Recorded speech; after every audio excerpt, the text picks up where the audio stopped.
Hi, I'm Rich with Inside HPC. We're here at the Stanford HPC Conference. I have a couple of younger students here today with us. And Surya, why don't we start with you? I understand that you authored a proposal for some research. Can you tell me some more about that?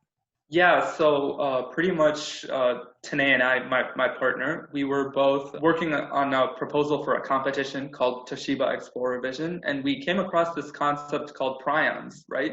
And they're very interesting, probably for us the most interesting concept in biology. And we just decided, well, prions pretty much are proteins that can act like viruses, so proteins that can infect human brains. So we were like, oh yeah, there's no treatment for diseases caused by prions, so maybe we can try and think of a way to treat these diseases. So we came up with a proposal and we submitted it into the competition. We got a good award, but we felt that we wanted to go further with the research. We felt really passionate about it, so we just decided to go further. So Sanjay, how did you guys get hooked up with the Stanford program, which uses the donated HPC equipment to do research? How did you hook up with that? Was it through the contest?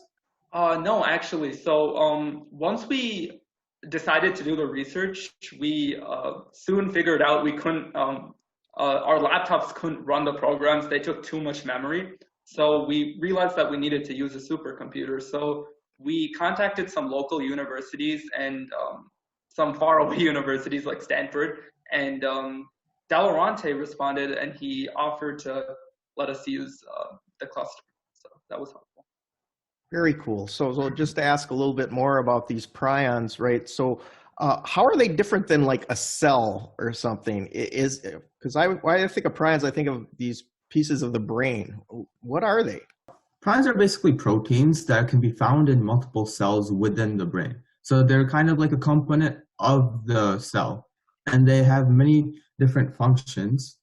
And usually when you come up with infectious disease involving prions, these proteins are actually misfolded, because usually when you have a protein, it's usually folded into these many intricate parts, and some mutations or some other prions that are infected can lead and convert these existing normal cellular prions into some infectious ones.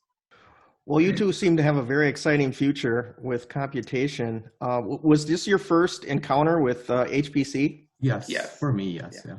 Hey, I'm just excited that there's a new generation out there like you guys that are looking forward in case when the next pandemic comes around. I'm hoping you're graduated and you're using these HPC tools to fight this stuff. So thanks for coming on the show today, guys. Great job.